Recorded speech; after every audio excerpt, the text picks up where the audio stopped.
Okay, imagine yourself in the 1940s during the height of World War II.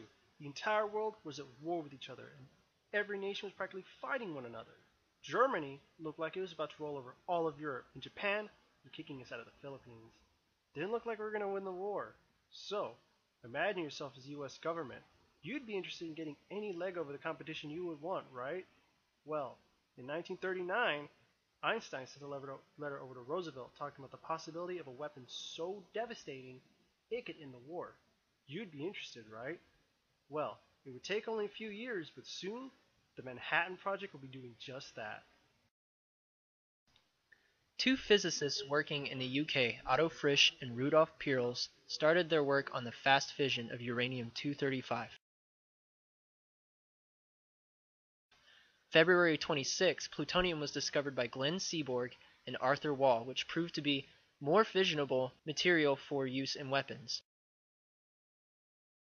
In late 1941 to 42, the United States of America started their own nuclear program under the name of S-1. Under S-1, scientists developed the first human-made nuclear reactor named CP-1. On September 17, 1942, Colonel Leslie Richard Groves took the project and began to expand the possibilities of the nuclear sciences across America. Groves, with his managing skills, took matters into his own hands and bought land, uranium, and all the materials necessary to conduct nuclear testing and forging. At the same time, Groves grew close to Oppenheimer, who was there in the project since the beginning, and asked him to establish a laboratory to conduct experiments with weapons. Oppenheimer chose a void valley in New Mexico called Los Alamos.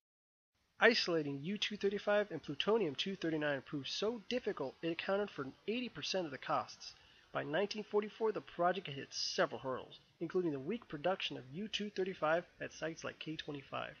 K-25 was only working at 0.05% efficiency, which was not fast enough to produce a weapon. However, by the end of 1944 and going into 1945, things were looking up for the project. Y-12 was producing 40 grams a day of enriched uranium, and by November it had reached 90 grams a day. By January, it would reach 204 grams a day. They hoped to have a weapon ready by July 1st. On July 16th, the Gadget became the first atomic bomb in history to be detonated in the sands of Los Alamos, New Mexico. Japan, the final nation resisting Allied power, was about to feel the full force of this new form of energy warfare. On August 6, 1945, Enola Gay dropped one of these devastating new weapons over the city of Hiroshima. Following another bombing at Nagasaki, the Japanese surrendered on September 2, 1945. This is greatly significant in the history of humankind. For the first time, we were able to harness the power of the atom. This opens up many fields of opportunity, but also brings a lot of responsibility. In the years following the Manhattan Project, there was a time of great fear and uncertainty in the Cold War, where many nations had nuclear weapons pointed at one another. For the first time, we could truly destroy ourselves. Look at incidents like Chernobyl, 3 Mile Island, even the tsunami in Japan. Nuclear power is very dangerous. It might be one of our greatest achievements, but it also might be one of our greatest challenges going forward as a species. But it also has opened a lot of fields for us. In science especially, physics and chemistry can look at radioactive elements and determine their properties and what they can do in the universe. And also, we can make a cheap, efficient way to make energy for small countries that are starting to get on their feet. It's good, and it's also bad. But we wanted to ask you guys a question. What do you guys think? Is it better to know or not to know? And if you guys have comments, leave them down under the video. And if you have questions, do the same. And my name is Greyden. I'm Juan. And this is our video.